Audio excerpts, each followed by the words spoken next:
कोई पूछे शब्द क्या है? केवल शब्द ही ऐसा है जो कभी नहीं मिटता। शब्द माने अक्षर, इसका कभी क्षरण नहीं होता। शब्द कभी मिटता नहीं। अब वैज्ञानिक कहने लगे हैं कि नाद कभी मिटता नहीं है, तरंगे कभी मिटती नहीं है, ध्वनि स्थिर रहती है। अंबर में ध्वनियां हैं,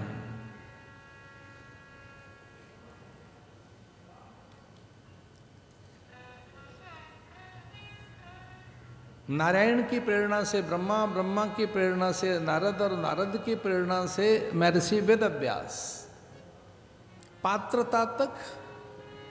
तक पहुंचे, कथा ज्ञान पात्र तक पहुंचे, ऐसे नारायण ब्रह्मा तक पहुंचे।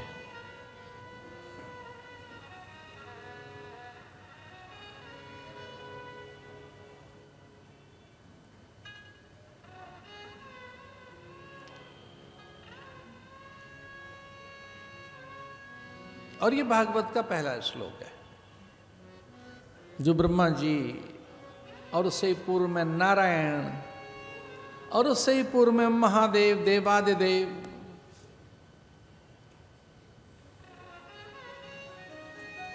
जो परम वैष्णव हैं, ऐसे महादेव।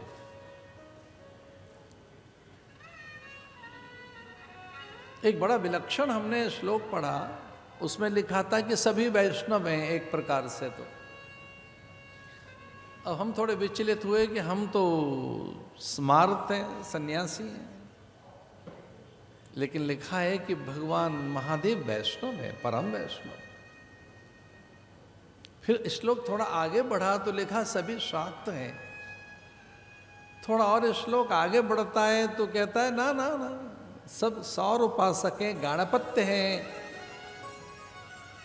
शिव के इतर कुछ है नहीं, तो स्मार्त हैं। कितनी सुंदर बात है। बिना सूर्य के हमारा जीवन नहीं, तो हम सौर उपासक हुए, सौर हैं। अज्ञान नाश के लिए ज्ञान चाहिए तो गाणपत्य हैं, बिना गणेश के कोई साधन सिद्ध होता है क्या?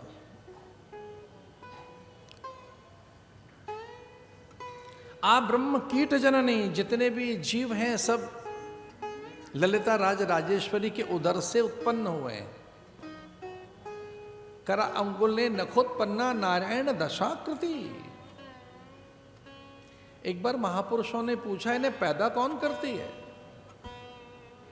इन दशावतारों को कौन पैदा करती है? बोले पल भर में ही पैदा हो जाते हैं ये तो। करा अंगुल नखोत्पन्ना नारायण दशाकृति, पराम्बा ही इन्हें पैदा करती है। इसलिए एक प्रकार से हम शाक्त हुए कि हम दुर्गा से ही तो हैं। कर्म साक्षी, युग साक्षी, देव साक्षी, सनातन जो सत्य है, ऐसे महादेव से ही तो सारी सत्ता है। तो हम एक प्रकार से स्मार्त हुए।